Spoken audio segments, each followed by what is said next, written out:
सदगुरुदेव भगवान की जय। श्री सीताराम सरकार की जय। श्री राधा रमण लाल की जय। श्री गौरी शंकर महादेव की जय। सभी दर्शकों और भक्तों को कोटि कोटि प्रणाम। सबको प्रेम भरा जय जय श्री राधे, जय जय श्री सीताराम। जितने भी साधक हैं, भक्त हैं, सभी से प्रार्थना है, आज का सत्संग बहुत ही ध्यान पूर्वक आप सुनेंगे। आप जो भी साधना कर रहे हैं उस साधना में निश्चित लाभ होगा। आपकी भक्ति बढ़ेगी, आपका भाव बढ़ेगा, और जो हमारे मन में नकारात्मक सोच भरी रहती है, जो हमें साधन भजन में नहीं लगने देती, निश्चित इसका नाश होगा। बहुत आप ध्यान से सुनेंगे। देखिए, जब हम अधिक से अधिक भक्ति करते हैं, भक्ति का मतलब है भगवान के रूप का, उनके गुण का, उनकी लीला का, उनके नाम का, उनके धाम का रसास्वादन इंद्रियों से करना। आप ध्यान देना, यही भक्ति है। इंद्रियों से, इन इंद्रियों में मैं आपको बता रहा हूं, बहुत ध्यान से सुनना। इंद्रियों में खुद एक स्वाभाविक ज्ञान होता है जिसका हमारे मस्तिष्क ज्ञान से, हालांकि बुद्धि इंद्रियों पर नियंत्रण करती है, मन से इंद्रियां चलती हैं, लेकिन इंद्रियों का एक स्वाभाविक स्वतंत्र ज्ञान भी होता है। आप ध्यान रखना, हर इंद्रिय में वो अपने विषय को लेकर, अपने अपने विषय में इंद्रियों को जो ज्ञान होता है वो उसका स्वतंत्र होता है। आप देखना, कभी भी आप अचानक से आपके त्वचा में कोई ऐसी चीज स्पर्श हो जाए जो दुख दे, तो आप देखना, आप सोच नहीं पाएंगे और आपका शरीर तुरंत ही वहां से हट जाएगा। आप सोच नहीं पाएंगे। बहुत सी ऐसी अचानक घटनाएं होती हैं जो इंद्रियां बुद्धि को सोचने से पहले ही आपके शरीर को सुरक्षित करना चाहती हैं। इसका अर्थ है, आप खुद अनुभव करना, अपनी दिनचर्या में आप अनुभव करके देख लेना कि इंद्रियों में स्वाभाविक एक स्वतंत्र ज्ञान होता है। ये सब जानती हैं, ज्ञानवान होती हैं इंद्रियां। इंद्रियों को भगवान का भजन सुनाइए, भगवान की भक्ति सुनाइए, ये दिव्य होने लगती है। अभी इनमें जो ज्ञान है वो संसारिक ज्ञान है। इन इंद्रियों ने अनंत काल से, आप ध्यान देना, ये चर्चा मैं इसलिए कर रहा हूँ, सब लोग कहते हैं कि भगवान के भजन में हमारा मन नहीं लगता, विषयों में हमारा मन जाता रहता है, हम बार बार मन को खींचते हैं लेकिन फिर भी मन विषयों में जाता है। उन भक्तों के लिए बहुत ध्यान से सुनना। देखिए, इन इंद्रियों से अनंत काल से हमने सिर्फ भोग ही भोगे बार बार, क्योंकि ये संसारिक, ये अपने अपने विषयों को जानती हैं। रूप, रस, गंध, स्पर्श, इनको ये जानती हैं। ये और अनंत काल से, आज से नहीं। आज हम ये शरीर धारण किए बैठे हुए हैं, पिछले जन्म का हमें याद नहीं है, तो इसका अर्थ ये नहीं है कि हम पहली बार ही धराधाम पर आए, नहीं। ये इंद्रियां अनंत काल से इसी सांसारिक विषयों को भोगती चली आ रही हैं, और ये इसी प्रकृति का अंश है, और कहीं बाहर से नहीं, भगवान ने ही इनको बनाया है और इसी प्रकृति का अंश है, और भगवान ही भोगता भी हैं। ये भी ध्यान रखना, भोक्ता भगवान ही है। इन इंद्रियों से जितने भी विषय ग्रहण कर रहे हैं उनके भोक्ता प्रभु ही होते हैं, लेकिन हम भोक्ता भगवान को ना मान के अपने को मानते, इसीलिए हमें सुख दुख होता है और इसीलिए हम बंधते भी हैं। नहीं तो जीव कभी बंध नहीं सकता, विषयों में कभी जीव नहीं बंध सकता अगर वो भोक्ता प्रभु को माने।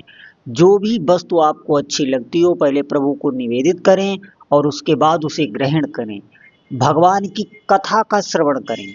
और बात ध्यान रखना, अधिक से अधिक भगवान के नाम का जप करें। अगर आपसे कुछ भी नहीं बन पा रहा, मैं आपको सच बता रहा हूँ, कोई भी धार्मिक क्रिया आपसे नहीं हो पा रही, आप काम में इतने ज़्यादा व्यस्त हैं, व्यस्तता बहुत अधिक है, तो अधिक से अधिक भगवान के नाम का जप करें और जप में भी ध्यान रखें। आजकल ये बहुत चल गया, लोग कहते हैं कि मैं इतने दिनों से जप कर रहा हूँ, मैं इतना जप कर रहा हूँ, लेकिन कोई लाभ नहीं। आप ध्यान देना, जप में भी आप वाचिक जप को पकड़िए। अगर आप परिपक्व साधक नहीं हो चुके, अगर आपका भजन में प्रवेश नहीं हो चुका है, प्रवेश का मतलब है आप भजन में जब तक तन्मय नहीं हो रहे, तब तक आप वाचिक जप को ही पकड़िए। मैं आपको बिल्कुल शोध के बता रहा हूँ, महापुरुषों की बात, संतों की बात आपको बता रहा हूँ। आप वाचिक जप को पकड़िए, बोल बोल के जप करना। ये क्या है, ये तुरंत ही आपके मन को कंट्रोल में करेगा, इंद्रियों को कंट्रोल में करेगा।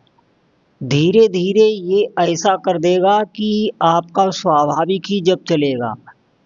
मैं बता रहा हूँ, वाचिक से ही उपांशु में प्रवेश होता है, उपांशु से मानसिक में प्रवेश होता है।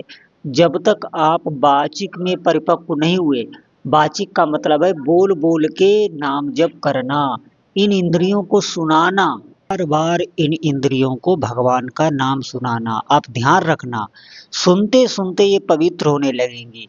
इन इंद्रियों को इसी भगवान के नाम में रस आने लगेगा। आप इस बात पर ध्यान दीजिए। वाचिक जप का बहुत महत्व है। देखिए, हमारा मन इतना एकाग्र नहीं हो सकता, और आज जो वातावरण है, माहौल है, इसमें मन को एकाग्र करना, आप खुद अनुभव कर लें, अपने जीवन में देख लें कि हमारा मन कितना साधना में लगता है, कितना जप में लगता है, कितना मानसिक में लगता है।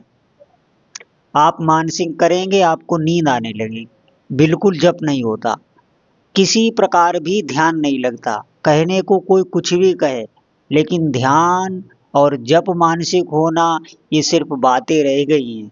अगर आपको भक्ति में आगे बढ़ना है, तो आप वाचिक जप से आरंभ करें, बोल बोल के जप करें, बोल बोल के जप करें।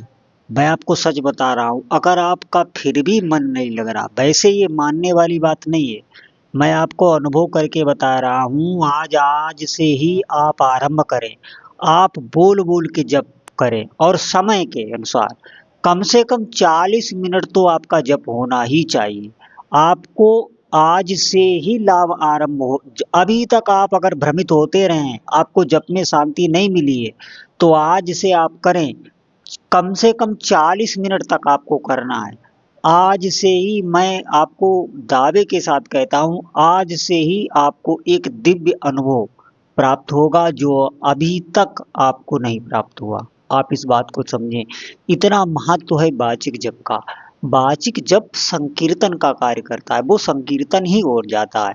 जैसे आप सीताराम सीताराम सीताराम सीताराम सीताराम सीताराम सीताराम सीताराम सीताराम सीताराम सीताराम, ये मैं सीताराम जप कर रहा हूँ। ऐसे ही आपके जो भी उपास्य देव हों, जो भी इष्ट देव हों, उनका ऐसे ही आपको जप सुनाना है, लगातार जपना है, कम से कम 40 मिनट तक। बैठकर अगर आपका मन ना लगता हो, तो आप चलते फिरते जपिए, आप इसको करिए। ये अद्भुत है, ये बहुत ही चमत्कारिक है। मैं आपको सच बता रहा हूँ, ये आपकी इंद्रियों को कंट्रोल कर देगा, आपके मन को शांत कर देगा, और फिर आप भजन के बिना नहीं रह पाएंगे। दिव्य दिव्य अनुभूतियां इस जाप से होती हैं, दिव्य दिव्य अनुभूतियां। तो वाचिक जप से आप आरंभ करिए। जो भी साधक हैं, जो भी साधना में लगे नहीं हैं, नाम जप के बारे में सोच रहे हैं, जो भी नए साधक हैं, उनके लिए ये ऐसा समझिए, एक अमृत है। ये अमृत साधना सिद्ध होगी उनके लिए, और वो बहुत जल्दी ऊंचाइयों पर चढ़ते चले जाएंगे। जो बहुत काल तक साधना में साधकों ने प्राप्त किया है, वो कुछ ही दिनों में आपको प्राप्त होने लगेगा। और मैं एक बात बता दूं कि जो नाम है, भगवान का जो नाम होता है, जो भी आपके उपास्य देव हों, वो जड़ नहीं होता, वो चेतन होता है। चेतन का मतलब है, नाम भगवान प्रार्थना भी सुनते हैं, नाम भगवान को आप भोग लगाएंगे तो आपका भोग भी ग्रहण करते हैं। वो आपको देख रहे हैं, आपकी हर बात सुन रहे हैं। आप बिल्कुल निर्भय और निश्चिंत रहिए। नाम भगवान की अलग से सत्ता ना मानिए। नाम भगवान और प्रभु में कोई अंतर नहीं, इसलिए बार बार उनसे प्रार्थना करिए। प्रार्थना में बहुत बल है। आप नाम भगवान से प्रार्थना करके देखना, प्रार्थना करना कि हे प्रभु, मेरा नाम में मन नहीं लगता, मेरा मन मुझे बहुत परेशान करता है, मैं भोगों की तरफ ही जा रहा हूँ। अपने अपने जो आपके भाव हैं उन भावों से आप प्रार्थना करिए। नाम भगवान से आप प्रार्थना करिए, आपका देखना आपका नाम में मन लगने लगेगा, निश्चित लगने लगेगा। और मन लगने से ही बहुत जल्दी कार्य बनते हैं। जो आप चाहो वो प्राप्त कर सकते हो। भगवान के नाम में इतनी सामर्थ्य है। बात है बस विश्वास की। तो विश्वास तभी आएगा जब आपके साथ कुछ चमत्कार होगा। जब तक आपके साथ कोई दिव्य अलौकिक घटना नहीं होती तब तक आपको विश्वास नहीं जमेगा। इसीलिए मैं कहता हूँ पहले आप नाम में लगिए, बाचिक में लगिए, तो आपके साथ कुछ अद्भुत दिव्य लीलाएं होंगी। तब आपका नाम में विश्वास जम जाएगा। फिर आप नाम नहीं छोड़ पाएंगे, छोड़ ही नहीं सकते। जिसने भी जपा है कुछ समय तक नियम लेके, जिसने अभ्यास किया है वो फिर नहीं छोड़ पाता। इतना रस है, इतना स्वाद है। तो सभी साधकों से प्रार्थना है आप नाम जप में आज से ही लगिए। बोलो जय जय श्री सीताराम।